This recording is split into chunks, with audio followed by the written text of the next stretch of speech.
সিংহ বানালো, সাপ বানালো। মুসা আলাইহিস সালাম দেখে ভড়কে গেলেন, ভয় পেয়ে গেলেন। আল্লাহ বললেন, মুসা ভয় নাই, তোমার লাঠিটা খালি ফেলো। কি ফেলো? মুসা আলাইহিস সালামকে একটা লাঠি দিছে কে? লাঠি ফেলার সাথে সাথে মুহূর্তের মধ্যে হাইয়াতান তাসআ, বিশাল এক অজগর সাপ। এই বিশাল অজগর সাপ ফেরাউনের জাদুকরদের বানানো সব ভাগ, ভাল্লুক, সিংহ আর সাপগুলো রেখে বিশাল ফানা ধরে আছে। আর সাপ বলতে শুরু করেছে, আর কি আছে নিয়ে আয়। সুবহানাল্লাহ কইতে পারলেন না? এই দৃশ্য দেখার সাথে সাথে ফেরাউনের রাজপ্রাসাদের সামনে যতগুলো জাদুকর ছিল, কোরআন বলে ফাউলকিয়াস সাহারাতু সাজিদিন। এই দৃশ্য দেখা মাত্রই ফেরাউনের নিয়ে আসা বড় বড় জাদুকরগুলো মুসা আলাইহিস সালামের সামনে দাঁড়িয়ে আল্লাহর জন্য সেজদায় লুটিয়ে পড়েছে। ফাউলকিয়াস সাহারাতু সাজিদিন, সেজদায় লুটিয়ে পড়ে ঘোষণা দিল, আমি ফেরাউনরে মানি না, আমি কোন নাস্তিককে মানি না, আমি মুসার রব, আরনের রব, বনি ইসরাইলের রব, আল্লাহর জন্য সেজদায় লুটিয়ে পড়লাম। চিল্লায় পড়েন আল্লাহু আকবার। মুহূর্তেই এক সেজদার কারণে তাদের নসিবে হেদায়েত দিয়ে দিয়েছে কে? নবীদের মধ্যে সবচাইতে জবরদস্ত পয়গম্বর ছিলেন মুসা আলাইহিস সালাম। বড় মেজাজওয়ালা নবী, রেখে যেতেন খুব বেশি। থাপ্পড় মেরে একবার ফেরাউনের বাবুর্চিকে মেরে ফেলেছিলেন। অনেক শক্তি আল্লাহ তাআলা তাকে গায়ে দিয়েছিল। তিনি একবার আল্লাহকে আবদার করে বসলেন, রব্বি আরিনি আনজুর ইলাইক। আল্লাহ, আপনি বলেছেন আপনারা দেখা যায় না, কিন্তু আমি দেখতে চাই। আমি কি করতে চাই? জোরে বলেন। আল্লাহ বললেন, লান তারানি, never you can see me, never you can see me. তুমি আমাকে দেখতে পাবে না, কারণ আমাকে দেখা যায় না। সাইয়েদনা মুসা বললেন, আমি দেখতে চাই। আল্লাহ বললেন, দেখা যায় না। মুসা বলে, দেখতে চাই। আল্লাহ বললেন, দেখা যায় না। মুসা আলাইহিস সালাম বললেন, কথা বলেন না কেন? আল্লাহ বললেন, মুসা বললেন, আল্লাহ বললেন। মুসা বলে দেখতে চাই, আল্লাহ বলে দেখা যায় না। কিন্তু সাইয়েদনা মুসা আলাইহিস সালাম ছেড়ে দেবার পাত্র নয়, হেরে যাবার পাত্র নয়, পিছু হটার পাত্র নয়। মনে যেটা উঠেছে আদায় করার পাত্র হলো মুসা, ঠিক কি না? উনি বললেন, রব্বি আরিনি আনজুর ইলাইক। আল্লাহ, আপনি আমারে দেখা দেন, আমি দেখতে চাই। আল্লাহ বললেন, লান তারানি, never you can see me. ওরে মুসা, এই বায়না ধরো না, আমারে তো দেখা যায় না। এই পৃথিবীর চামড়ার চক্ষু দিয়ে আমাকে দেখা যাবে না। মুসা বললেন, আমি দেখেই ছাড়বো। আল্লাহও বুঝাতে পারেন না, মুসাও ছাড়েন না। অবশেষে নবীর আবদার রব্বুল আলামিন শুনতে রাজি হলেন। আল্লাহ বললেন, মুসা, আগামীকাল অমুক সময়ে গোসল করে ওযু করে তুর পাহাড়ে চলে আসবা। তুমি যখন দেখতেই চাও, আগামীকাল তুর পাহাড়ে চলে এসো। সাইয়েদনা মুসা আলাইহিস সালাম তুর পাহাড়ে চলে এসেছেন, কারণ ওনার ফিলিংস আমাদের ফিলিংস একরকম নয়। আমরা কি আল্লাহর কথা শুনি? জোরে বলেন। কিন্তু ওয়া কাল্লামাল্লাহু মুসা তাকলিমা, উনি আল্লাহর কথা শুনতেন। তো ওনার চিন্তা হচ্ছে, যার কথাটা এত সুন্দর, না জানে উনি দেখতে কত। সুবহানাল্লাহ পড়বেন না? আল্লাহ বললেন, মুসা, আগামীকাল আসো, তুর পাহাড়ে আসো। সাইয়েদনা মুসা আলাইহিস সালাম তুর পাহাড়ের উপর চলে গেলেন। আল্লাহ বললেন, মুসা, এটা যেন তেন কোনো খেলা না। আবার তোমারে জিজ্ঞেস করতে চাই, আসলেই তুমি দেখতে চাও কিনা? মুসা আলাইহিস সালামের এক কথা এক দাবি, দেখতে চাই। এক কথা এক দাবি, সেটা কি? আমি দেখতে চাই খোদা, আমি দেখতে চাই আপনাকে। আল্লাহ বললেন, মুসা, এটা সাধারণ খেলা নয়, এটা বিপিএল এর খেলা নয়, এটা আইসিসি নয়, এটা ফিফার খেলা নয়, এটা মুসার সাথে বিশ্ব গভর্নমেন্টের খেলা, ঠিক কিনা? এটা সাধারণ খেলা না। It's a very dangerous game. তুমি যদি স্টার্ট করো, you have to go until the last moment. শেষ পর্যন্ত তোমাকে যেতে হবে, ঠিক কিনা? মুসা আলাইহিস সালাম এক পায়ে খাড়া। সাইয়েদনা মুসা বললেন, আমি রাজি। আল্লাহ বললেন, ওকে, তাহলে খেলা শুরু করে দিলাম। ও মুসা, তুমি দাঁড়িয়ে থাকো, খেলা এখন শুরু হয়ে যাবে। রব্বুল আলামিন মুসা আলাইহিস সালামের চারিদিকে অন্ধকার করে দিলেন। কি করে দিলেন? চারিদিকে 4 ফারসাক এলাকা, 1 ফারসাকে 12 মাইল, 4 ফারসাকে অনেক লম্বা একটা জায়গা, 3 × 36 কিলোমিটার জায়গা আল্লাহ অন্ধকার করে দিলেন। খুটখুটে অন্ধকার, এত অন্ধকার সাইয়েদনা মুসা আলাইহিস সালাম নিজের হাতটাও নিজে দেখে না। এবার মনের মধ্যে একটু ভয় চলে আসছে, কোন আওয়াজ নাই, অন্ধকার। এবার মনের মধ্যে ভয় এসেছে, কিন্তু আল্লাহকে দেখতে চায়। ওই নেশায় এখন অন্তরের মধ্যে কিছু সাহস আছে না নাই? সাহস নিয়ে দাঁড়িয়ে আছেন। এবার আল্লাহ চারিদিকে আলোকিত করে দিলেন। এবার বললেন মুসা আরো কিছু কাজ আছে, তোমার চারদিকে 4 ফারসাক এরিয়ার মধ্যে কোনো প্রাণী থাকতে পারবে না, কোনো মশা থাকবে না, মাছি থাকবে না, ইঁদুর থাকবে না, ব্যাঙ থাকবে না, পাখি থাকবে না। সবগুলো পশু আর প্রাণীকে বললেন, আল্লাহ বললেন তোমরা বাইরে চলে যাও, বাউন্ডারির বাইরে চলে যাও। বাংলাদেশের সাথে ইন্ডিয়ার খেলা, আপনারা দর্শক মাঠে ঢুকতে পারবেন? বলেন ঢুকলে খেলা হবে? খেলাটা হবে। আল্লাহ বললেন সবাই বাইরে চলে যাও, সব বাইরে চলে গেল। এবার আল্লাহ বললেন মুসা তোমার 2 কাঁধের মধ্যে 2 ফেরেশতা আছে না নাই?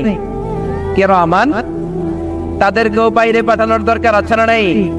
আল্লাহ বললেন তোমরাও 4 দিক থেকে বাউন্ডারি দেয়া এরিয়ার বাইরে তোমরা চলে যাও। এবার রব্বুল আলামিন বললেন আল্লাহর স্পেশাল সিকিউরিটি ফোর্স ফেরেশতাকে তোমরা 4 দিকে বাউন্ডারি দাও। স্পেশাল সিকিউরিটি ফোর্স ফেরেশতা কাদের সাথে কাঁধ লাগিয়ে পায়ের সাথে পা লাগিয়ে 4 দিকে একটা বাউন্ডারি দিলেন। চিল্লায় বলেন আল্লাহু আকবার। এবার সাইয়েদনা জিব্রাইলকে আল্লাহ বললেন, ও জিব্রাইল তুমিও ঢোকার চেষ্টা করো না, তুমিও বাইরে চলে যাও। সুবহানাল্লাহ। সাইয়েদনা জিব্রাইল বলে, আল্লাহ আমাকে তৈরির পর থেকে, আমাকে রূহ দেওয়ার পর থেকে আজ পর্যন্ত তোমারে আমি দেখি নাই। সিদরাতুল মুনতাহা হলো আমার লাস্ট বর্ডার। ওই বর্ডারে কান লাগিয়ে তুমি যা বলো শুনি, ওই কথাগুলো নবীদের কাছে পৌঁছে দেয়, এটাই আমার ডিউটি। আজ পর্যন্ত আমিও তোমারে দেখি নাই, তোমার নূর এখনো দর্শন লাভ করি নাই, আমিও দেখতে চাই। আমার ভাই মুসার সাথে আমাকেও দেখতে দাও। আল্লাহ বলল, no no, this game is between Musa and me. এটা মুসার সাথে আমার খেলা, তোমার তো খেলা নাই, ঠিক কি না? জিব্রাইল তুমিও বাইরে চলে যাও। সাইয়েদনা জিব্রাইলও বাইরে চলে গেলেন। এবার একেবারে গ্রাউন্ড রেডি, স্টেডিয়াম রেডি। এবার খেলা হবে। খেলা কি হবে? যদি বলেন কি হবে? মুসা আলাইহিস সালাম আর বিশ্ব গভর্নমেন্ট, আল্লাহর সাথে খেলা। আল্লাহ বললেন মুসা তুমি উপরের দিকে তাকাও। সাইয়েদনা মুসা আলাইহিস সালাম উপরের দিকে তাকালেন, দেখলেন প্রথম আকাশ দেখা যায়, তারপরে দ্বিতীয় আকাশ, তৃতীয় আকাশ, সব দেখতে আরম্ভ করলেন। প্রথম আকাশ, এটা বিশাল একটা area, it's a big space, we can't imagine. এটা কত বড় আমরা কল্পনাও করতে পারি না, বিশাল। এই যে ছোট্ট একটা জায়গায় আমরা কুমিল্লাতে বসে আছি। কুমিল্লা হলো বাংলাদেশের 64 জেলার একটা জেলা। 64 জেলা নিয়ে আমাদের সুজলা সুফলা শস্য শ্যামলা বাংলাদেশ। এই বাংলাদেশ হচ্ছে পৃথিবীর অনেকগুলো দেশের মধ্যে থেকে ছোট্ট একটা দেশ। এক কানাডা বাংলাদেশ থেকে 100 গুণ বড়, এক রাশিয়া বাংলাদেশ থেকে 200 গুণ বড়। এরকম 200টা দেশ নিয়ে এই পৃথিবী, তার মধ্যে দেশগুলো হচ্ছে 30 ভাগ আর সাগর হচ্ছে 70 ভাগ। চিল্লায় বলেন আল্লাহু আকবার। তার মানে এই পৃথিবীর তুলনায় কত ছোট্ট একটা জায়গায় এই সূর্যপুরে আমরা বসে আছি। কত নগণ্য আমি, কত ক্ষুদ্র আমি, কত ছোট্ট আমি, ঠিক কিনা? এই পৃথিবীটা হচ্ছে আমাদের সৌরজগতের অনেকগুলো গ্রহের মধ্যে থেকে ছোট্ট সাইজের একটা গ্রহ। এই যে সূর্যের আলো আমরা প্রতিদিন পাই, যেটার আলো প্রায় 8 মিনিট 20 সেকেন্ড ব্যয় করে আমাদের দিকে আসে, সেকেন্ডে 1,86,000 মাইল বেগে। এই সূর্যটা এত বিশাল পৃথিবীর চাইতে 13 লক্ষ গুণ বড়। আরো আসতে বলেন সুবহানাল্লাহ। সূর্যই কি পৃথিবীর সবচাইতে বড় সাইজের তারা? নো, সূর্যের চেয়েও অনেক বড় তারা আছে। ব্যাটেলজিউস নামে একটা তারা আছে, যেই তারাটা, যে সূর্য পৃথিবীর চেয়ে 13 লক্ষ গুণ বড়, ওই ব্যাটেলজিউস তারা সূর্যের চেয়ে 33 কোটি গুণ বড়। তার মানে এই না ব্যাটেলজিউসই পৃথিবীর সবচেয়ে বড় তারা। সূর্যের পরে পৃথিবীর সবচেয়ে কাছের তারার নাম হচ্ছে প্রক্সিমা সেন্টরাই, তারপরে আলফা সেন্টরাই এ, আলফা সেন্টরাই বি, এটা ক্যারিনা, ব্যাটেলজিউস, এরকম করতে করতে এক একটা তারা বিশাল বড়। এই সবগুলো তারা মিলে আমাদের গ্যালাক্সি। আমাদের গ্যালাক্সিতে অনেকগুলো তারা। আমাদের গ্যালাক্সির নাম হচ্ছে মিল্কি ওয়ে। এর মানে এই নয় মহাবিশ্বে মাত্র একটা গ্যালাক্সি। বিজ্ঞানীদের ধারণা প্রথম আকাশের নিচে প্রায় 400 বিলিয়ন গ্যালাক্সি রয়েছে। চিল্লায় পড়ে আল্লাহু আকবার। এরকম হাজারো গ্যালাক্সি নিয়ে আমাদের ইউনিভার্স, এরকম হাজারো ইউনিভার্স গোটা বিশ্বে আছে না নাই? এই সবগুলোকে প্রথম আসমানের নিচে রেখে আসমানটাকে সুশোভিত করেছে কে? সাইয়েদনা মুসা আলাইহিস সালাম প্রথম আসমানের দিকে তাকালেন, ওনার চোখের পাওয়ার বাড়িয়ে দিল কে? উনি এই গ্যালাক্সি দেখতে আরম্ভ করলেন, ব্ল্যাক হোল দেখতে আরম্ভ করলেন, ইউনিভার্স গুলো দেখতে আরম্ভ করলেন। ডিফারেন্ট ল অফ নেচার নিয়ে যত ইউনিভার্স আছে তিনি দেখলেন। তারপরে দ্বিতীয় আকাশ, একটার চাইতে আরেকটা বড়, একটার চেয়ে আরেকটা বড়। আমরা কিন্তু প্রথম আকাশ দেখি না, নাসার বিজ্ঞানীরা আজীবন গবেষণা করেও প্রথম আকাশের নাগালে যেতে পারবে না। তারা যেখানে যায় এটা হচ্ছে প্রথম আকাশের মহাশূন্য। এটা কি? প্রথম আকাশের মহাশূন্য, তারপরে প্রথম আকাশ, তারপরে দ্বিতীয় আকাশের মহাশূন্য, তারপরে দ্বিতীয় আকাশ, তারপরে তৃতীয় আকাশের মহাশূন্য, তারপর তৃতীয় আকাশ। একটার চাইতে আরেকটা বড়। কত বড়? বিশ্বনবী বললেন তোমার হাতের আংটিটা। কোনটা? আংটিটা যদি সাহারা মরুভূমিতে ফেলে দাও, তাহলে সাহারা মরুভূমির তুলনায় তোমার আংটি যত ছোট, আল্লাহর দ্বিতীয় আকাশের তুলনায় আল্লাহর প্রথম আকাশটা ঠিক তত ছোট। এভাবে তৃতীয় আকাশ আরো বড়, চতুর্থ আকাশ আরো বড়। সাইয়েদনা মুসা আলাইহিস সালাম দেখলেন 7 আকাশ দেখলেন। তারপরে তিনি দেখলেন সিদরাতুল মুনতাহা দেখা যায়, সেখান থেকে দেখলেন 4টা ঝর্ণা, 4টা নদী, 2টা জান্নাতে ঢুকেছে, 2টা নদী সিদরাতুল মুনতাহা থেকে দুনিয়ায় এসেছে। একটা নদীর নাম হলো মিশরের নীল নদী, আর একটা হলো ইরাকের দজলা নদী। সুবহানাল্লাহ। তারপরে নজর করে তাকালেন, সেখানে দেখলেন তিনি কোরআনের বাড়ি দেখা যায়। বাল হুয়া কুরআনুম মাজিদুন ফি লাওহিম মাহফুজ। নাম শুনেছেন? লাউহে মাহফুজ কার বাড়ি? কোরআনের বাড়ি। লাউহে মাহফুজ কার বাড়ি? নজর করে দেখে কোরআনের বাড়ি দেখা যায়। সাইয়েদনা মুসা আলাইহিস সালামের চোখের পাওয়ারকে বাড়িয়ে দিয়েছে কে? ওনার চোখের মেকানিজম, মেগাপিক্সেলকে প্রখর করে দিয়েছে কে? তারপরে নজর করে দেখলেন বাইতুল মামুর দেখা যায়, যেই বাইতুল মামুর হলো ফেরেশতাদের কিবলা। আমরা হজে গেলে, উমরায় গেলে আল্লাহর ঘরকে সেন্টারে রেখে চারদিকে তাওয়াফ করি, লাব্বাইক আল্লাহুম্মা লাব্বাইক বলে আল্লাহরে ডাকি। ফেরেশতারা এই কাবার চারদিকে তাওয়াফ করে না, তাদের জন্য আরেকটা ঘর, আল্লাহর বানানো আরেকটা ঘর 7 আকাশের উপর আছে না নেই? সেটার নাম হচ্ছে আল বাইতুল মামুর। সব ফেরেশতারা সেখানে তাওয়াফ করে, একবার করে ঢুকে 70,000 জন। একবার যারা ঢুকার চান্স পায় কিয়ামত পর্যন্ত দ্বিতীয়বার চান্স তার কপালে জুটবে না। করে সুবহানাল্লাহ। তারপরে তিনি নজর করে দেখলেন আরশ দেখা যায়, কুরসি দেখা যায়। তারপরে নজর করে সাইয়েদনা মুসা আলাইহিস সালাম দেখলেন আল্লাহর 70,000 নূরের পর্দা দেখা যায়। 70,000 নূরের পর্দা দেখা যায়। সেখান থেকে আল্লাহ গায়বী আওয়াজ দিয়ে বললেন, মুসা লাস্ট ডেস্টিনেশনে চলে এসেছো, একেবারে ফাইনাল গেট। এই গেটের পরে আর ফিরে যাওয়ার কোনো জায়গা নাই। শেষবারের মতো জিজ্ঞেস করি, খেলা কি চলবে নাকি থামিয়ে দেব? সাইয়েদনা মুসা বলে চলবে। সাইয়েদনা মুসা বললেন কি চলবে? কি সাহস ওনার, কি শক্তি ওনার, কি মেধা ওনার, কি কিউরিসিটি ওনার, কি অদম্য আগ্রহ ওনার। উনি বললেন খেলা চলবে। এত দূর এসেছি, পিছনে ফিরে তাকানোর মানুষ আমি নই, ঠিক কি না? আল্লাহ বললেন মুসা তাহলে ঠিক আছে, খেলা শুরু হয়ে যাবে, একটু শক্ত হয়ে দাঁড়াও। সুবহানাল্লাহ পড়ে। এই প্রথম আল্লাহ তার নূরের তাজাল্লির ফোকাস পৃথিবীতে ঢেলে দিবেন, এর আগে পড়ে নাই। আল্লাহু আকবার। সাইয়েদনা মুসা আলাইহিস সালাম শক্ত হয়ে দাঁড়ালেন। ফালাম্মা তাজাল্লা রাব্বুহু জাআলাহু দাক্কা ওয়া খাররা মুসা সাইকা। ফালাম্মা তাজাল্লা রাব্বুহু লিল জাবাল। আল্লাহ বললেন মুসা তবে একটা কথা শুনে রাখো, এত দুর্বল করে তোমাদের বানিয়েছি। ওয়া খলিকাল ইনসানু দাঈফা। মানুষ কি সবল নাকি দুর্বল? সবল না দুর্বল? 2বার পাতলা পায়খানা হইলে চেহারার দিকে আর তাকানো যায় না, ঠিক কিনা? আজকের জান্নাতুন নাইম এপ্রিল বিশ্ব সুন্দরী, 20 বছর পরে বিশ্ব পেতনিও না, ঠিক কিনা? অসুস্থ হলে মানুষ দুর্বল হয়ে যায়, বিপদ আসলে মানুষ কাবু হয়ে যায়, বয়সের ভারে মানুষের চামড়াগুলো ঝুলে যায়। মানুষ কি সবল নাকি দুর্বল? জোরে বলেন, সবল নাকি দুর্বল? ও মুসা শক্ত হয়ে দাঁড়াও। 70,000 নূরের পর্দার সবগুলো দেখাবো না, কতটুকু দেখাবে? মুফাসসিরিন ইকরাম hayran হয়ে গিয়েছেন, কি বলবেন এই তাফসীরের ব্যাখ্যায়? কেউ কেউ বলেছেন আল্লাহ তাআলা 70,000 নূরের পর্দার সবগুলো উঠায়নি। 70,000 নূরের পর্দার সবচেয়ে সামনের ছোট্ট যে পর্দাটা, তার সামান্য একটু উঠিয়েছেন। ফালাম্মা তাজাল্লা রাব্বুহু। কতটুকু তাজাল্লি দিয়েছেন নূরের তাজাল্লি? কোন কোন মুফাসসিরিন ইকরাম বলেছেন একটা গরুর নাকের ছিদ্র যতটুকু ততটুকু। কোন কোন মুফাসসির বলেছেন না না, এটা তো অনেক বেশি। মিসলা উনমুলাতিল খানসার। এই আঙ্গুলটার নাম হচ্ছে খানসার। কি নাম? এটার নাম ইবহাম, এটার নাম সাব্বাবা, এটা বুস্তা, এটা বিংসার, এটা সিংসার।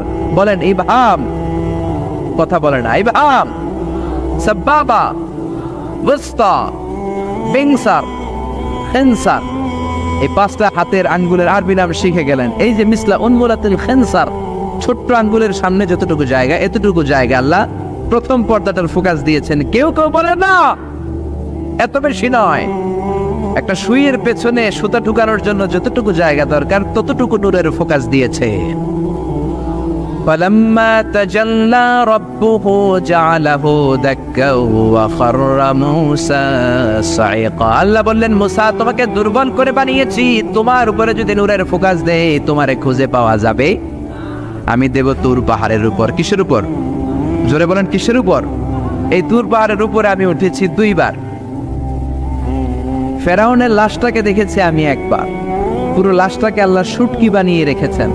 শুটকি, এরকম টেবিলের উপর শোয়া শুটকি। মিশরের জাতীয় জাদুঘর হচ্ছে মিশরের রাজধানী কায়রোতে, ন্যাশনাল মিউজিয়াম।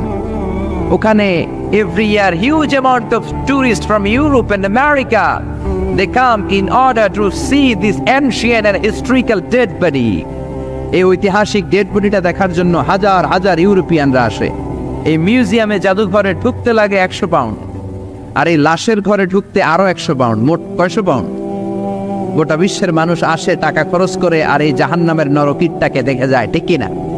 আমি দেখেছি ফ্রি, কোনো টাকা লাগে নাই, যেহেতু আল আজহারের কার্ড ছিল, ফ্রিতে ঢুকেছি। 2nd ফ্লোরে রয়্যাল মমিস চেম্বারের ভিতরে স্পেশাল সিকিউরিটি গার্ড দিয়ে আলো আধারের আবছা আবছা একটা অন্ধকার রুমের ভিতরে তার লাশটা রাখা। ফেরাউনের লাশ। কার লাশ? তার লাশ ছাড়াও আরো অনেকগুলো লাশ সেখানে আছে, কিন্তু বাকিগুলো রাখতে -35 থেকে 40 ডিগ্রি নন ফ্রস্ট।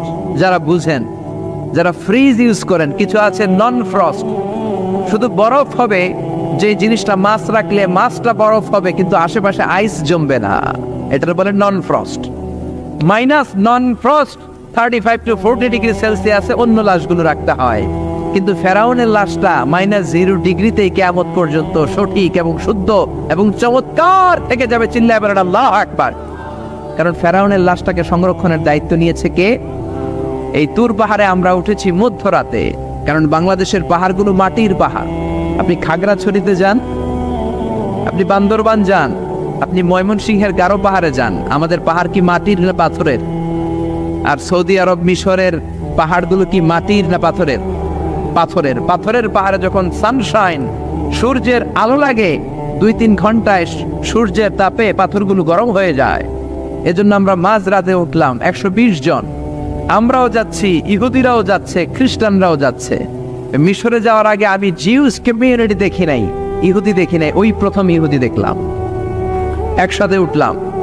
আমার জীবনে এত কষ্ট আমি এর আগে করি নাই, যে কষ্ট আমার হয়েছিল তুর পাহাড়ে উঠতে। ব্যাকপ্যাক ছিল, ব্যাকপ্যাক, প্রত্যেকের পিঠে একটা করে ব্যাগ, সেখানে ড্রিঙ্কস ছিল, পানি ছিল, টিস্যু ছিল, এগুলো নিয়ে আমরা উঠলাম। উঠতে উঠতে ফজরের সময় হয়ে গেল।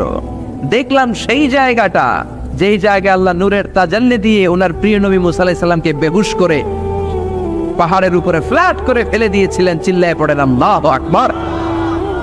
ফজরের সময় আমরা মসজিদে ঢুকলাম। ইহুদিরা ঢুকলো সিনাগগ, তাদের সিনাগগে, আর খ্রিস্টানদের জন্য ছোট্ট একটা চার্চ। চার্চ বুঝেন তো, গির্জা। গির্জায় যে ওরা প্রার্থনা করবে। ইহুদিরা ঢুকে সিনাগগে। সিনাগগে ঢুকলো, আমরা ঢুকলাম আমাদের ছোট্ট একটা মসজিদে। আমরা ফজরের সালাত আদায় করলাম। দেখলাম সিলসিলাতুল জিবাল, তুরের সাইনার মাউন্টেন রেঞ্জ, যেটা এখান থেকে প্যালেস্টাইনে ঢুকে গিয়েছে, সৌদি আরবে, সিরিয়াতে ঢুকে গিয়েছে। পুরো পাহাড়টা আল্লাহর নূরের তাজাল্লির কারণে লালো, খয়েরি আর কালো আকার ধারণ করেছে। চিল্লায় পড়েন আল্লাহু আকবার। এজন্য আল্লাহ বললেন, ফালাম্মা তাজাল্লা রাব্বুহু জাআলাহু দাক্কা ওয়া খাররা মূসা সাইকা। রব্বুল আলামিন বললেন, মুসা শেষবারের মতো বলছি, এখনো সময় আছে, তুমি যদি বলো খেলা বন্ধ করে দিব, আর যদি বলো তাহলে চালিয়ে নিব। মুসা বলে চলবে। কি বলে? আল্লাহ খেলা চালানে, নূরের ফোকাস দিলেন। মুসা আলাইহিস সালামের গায়ের উপরে দেয় না, দিয়েছে তুর পাহাড়ে। কোথায়? 1 ঘন্টার জন্য দিয়েছেন, আধা ঘন্টা, 10 মিনিট, 1 মিনিট, 1 সেকেন্ড, 1 সেকেন্ডও দেয় না। তো হুজুর 1 সেকেন্ড দেয় নাই তো কি দিছে? 1 সেকেন্ডকে অনেক ভাগে ভাগ করলে হয় 1 মাইক্রো সেকেন্ড। 1 মাইক্রো সেকেন্ডকে অনেক ভাগে ভাগ করলে হয় 1 ন্যানো সেকেন্ড। এক ন্যানো সেকেন্ডেরও 1000 ভাগের 1 ভাগ নূরের ফোকাস আল্লাহ তুর পাহাড়ের মধ্যে দেওয়ার সাথে সাথেই পৃথিবীর সবচাইতে শক্তিধর পয়গাম্বার ওই 1 সেকেন্ডের 1000 ভাগের অল্প সময়ের মধ্যে বেহুশ হয়ে পাহাড়ের উপরে পড়ে যায়। আল্লাহ নূরের ফোকাস দিলেন, মুসা আলাইহিস সালাম কিছুই দেখেন নাই, কি যেন একটা দেখলেন। কেমন দেখলেন, অনুভূতিটা কেমন ছিল বলার মতো কোনো পরিবেশ নাই, ঠিক কিনা? এর মানে হচ্ছে আল্লাহরে দেখা যায় না, দেখা যায়। জোরে বলেন। এই লম্বা ঘটনা বলার, ব্যাকগ্রাউন্ড বলার উদ্দেশ্য হচ্ছে ওয়াইদা সাআলাকা ইবাদি আন্নি, ও নবী, সবাই যখন আপনারা জিজ্ঞেস করবে আপনি আল্লাহর দাওয়াত দেন, তাওহীদের দাওয়াত দেন, কই সেই আল্লাহ? আপনি বলেন ফা ইন্নী করিব, আমি কাছে না দূরে। আরো জোরে বলেন, আল্লাহ কাছে না দূরে। পৃথিবীর কেউ কাউরে হেদায়েত দিতে পারে? অনেক বাবা ছিল নবী, ছেলের কপালে হেদায়েত নাই, আছে না নাই? অনেক ছেলে ছিল নবী, বাবার কপালে হেদায়েত নাই, আছে না নাই? হেদায়েত দেওয়ার মালিক একজন, চিল্লায় বলেন তিনি কে? একটা সিজদা, একটা সিজদা, একটা সিজদার আদেশকে অমান্য করার কারণে ইবলিস জাহান্নামীদের সর্দার, চিল্লায় বলেন ঠিক কিনা? ওয়াইদ কুল্লা للملائكة اسجدوا لآدم فسجدوا إلا إبليس أبى واستكبر وكان من الكافرين। আল্লাহ বললেন, ও ফেরেশতা কুল সবাই আমার আদেশ মোতাবেক আদমকে সেজদা করো। সবাই সেজদা করলো, একজন ছাড়া, সে কে? আরো জোরে বলেন কি নাম? আবার অস্বীকার করলো, ওয়াস্তাকবার, অহংকার দেখালো, কানা মিনাল কাফিরিন, কাফেরদের অন্তর্ভুক্ত হলো, জাহান্নামীদের সর্দার হলো। কয়টা সেজদার আদেশ? আওয়াজ করে বলেন, কয়টা সেজদার আদেশ অমান্য করছে? সেজদা কয়টা দেয় নাই? আপনি দেন নাই কয়টা? হ্যাঁ, আমরা দেই নাই কয়টা? এক সেজদা না দিয়া জাহান্নামীদের লিডার। আমরা সেজদা মিস করছি কয়টা? কয়টা? মুসলমান সেজদায় লুটিয়ে পড়তে হবে একজনের খুশির জন্য, তিনি কে? তাহলে কোরআনকে যে প্রশ্ন করেছি, কোরআন সব উত্তর দিয়ে ফেললো। কোরআন আমাদেরকে জানিয়ে দিল, তোমরা সবাই আল্লাহর নৈকট্যপ্রাপ্ত বান্দা হতে চাও? কি করে আমরা আল্লাহর কাছের বান্দা হতে পারি? কি করে আমরা আল্লাহ তাআলার নৈকট্য পেতে পারি? এবার কোরআন আমাদেরকে প্রেসক্রিপশন দিচ্ছে, শোনো, তোমরা যদি আল্লাহর নৈকট্যপ্রাপ্ত বান্দা হতে চাও তাহলে সেজদায় লুটিয়ে পড়ো। সুবহানাল্লাহ পড়তে বললেন না? ওয়াসজুদ ওয়াক্তারিব, ওয়াসজুদ ওয়াক্তারিব। কোরআনের নির্দেশ হচ্ছে সেজদায় লুটিয়ে পড়ো, আল্লাহর নৈকট্য হাসিল করো। ওয়াসজুদ ওয়াক্তারিব, সূরা আলাকের শেষ আয়াতের শেষাংশে আল্লাহ আমাদেরকে শিখাইয়া দিচ্ছেন, আমার কাছে আসতে চাও, ওয়াসজুদ, সেজদায় লুটিয়ে পড়ো, ওয়াক্তারিব, আমার কাছে চলে আসো। সুবহানাল্লাহ পড়েন। আমার সাথে সাথে আয়াতটা মুখস্থ করেন, আওয়াজ করে সবাই পড়েন, ওয়াসজুদ ওয়াক্তারিব, ওয়াসজুদ ওয়াক্তারিব। সবাই পড়েন না, ওয়াসজুদ ওয়াক্তারিব। এর মানে হচ্ছে সেজদায় লুটিয়ে পড়ো আর আমার কাছে আসো। Prostrate and be closer to me. সেজদায় লুটিয়ে পড়ো আর আমার কাছে চলে আসো। সহিহ বুখারীর বর্ণনায় আল্লাহর হাবিব সাল্লাল্লাহু আলাইহি ওয়াসাল্লাম বললেন, আকরাবু মা ইয়াকুনুল আবদু মির রাব্বিহি ওয়া হুয়া সাজিদুন ফাআকসিরু ফীহি দুআ। বান্দা যখন সেজদায় লুটিয়ে পড়ে তখন বান্দা আল্লাহ তাআলার সবচেয়ে কাছে চলে যায়। ফাআকসিরু ফীহি দুআ, তাই তোমরা বেশি বেশি দোয়া করো। এজন্য সেজদায় পড়ে কি করবেন? কথা বলেন, আরো জোরে বলেন, সেজদায় কি করবেন? সেজদায়ে নত হও, অশ্রু ছাড়ো, প্রভুর শরণে হৃদয় গাড়ো। সেজদায়ে নত হও, অশ্রু ছাড়ো, প্রভুর শরণে হৃদয় গাড়ো। প্রাণ খুলে সব ব্যথা বলো প্রভুকে, বলো প্রভুকে। রাত কি কেটে যাবে ঘুমে অলসে, রাত কি কেটে যাবে ঘুমে অলসে। তুমি কি জানবে না তোমার নিজেকে, প্রভুকে? রাত কি কেটে যাবে ঘুমে অলসে, ঠিক কিনা? ঘুমে অলসে আমাদের রাত কেটে যায়, সেজদা দেওয়ার সময় নাই। কখন প্রভুর দরবারে হাজিরা দেব, কখন সেজদা দেব? আল্লাহর হাবিব সাল্লাল্লাহু আলাইহি ওয়াসাল্লাম বললেন, আকরাবু মা ইয়াকুনুল আবদু মির রাব্বিহি ওয়া হুয়া সাজিদ ফাকসিরু ফীহি দুআ। তোমরা যখন সেজদায় লুটিয়ে পড়ো তখন তোমরা আল্লাহর সবচাইতে কাছে চলে যাও। এজন্য ওই সময় বেশি বেশি আল্লাহর কাছে চেয়ে নাও। সুবহানাল্লাহ পড়েন। মনের যত আকুতি আছে, যত জ্বালা আছে, যত বেদনা, সেজদায় পড়ে আল্লাহরে বলার দরকার আছে না নাই? কারণ কেউ যেটা শোনে না, শোনে কে? পরীক্ষায় ভালো করতে চান, সেজদায় লুটিয়ে পড়ে আল্লাহরে বলেন। নেককার স্ত্রী চান, সেজদায় পড়ে আল্লাহরে বলেন। নেককার সন্তান চান, সেজদায় লুটিয়ে পড়ে আল্লাহরে বলেন। বিসিএস পরীক্ষায় টিকতে চান, সেজদায় লুটিয়ে পড়ে আল্লাহকে বলেন। পাসপোর্ট দিয়ে রেখেছেন, ভিসা হয় না, সেজদায় লুটিয়ে পড়ে আল্লাহরে বলেন। মনের যত জ্বালা, যত যন্ত্রণা, যত আকুতি, যত হাহাকার, সেজদায় লুটিয়ে পড়ে আল্লাহরে বলেন। কারণ আল্লাহর দরবার এমন দরবার, এই দরবার থেকে কেউ কোনোদিন খালি হাতে ফিরে না। চিল্লায় বলেন ঠিক কিনা? কেউ ফিরে না খালি হাতে, আল্লাহরে তোর দরবার।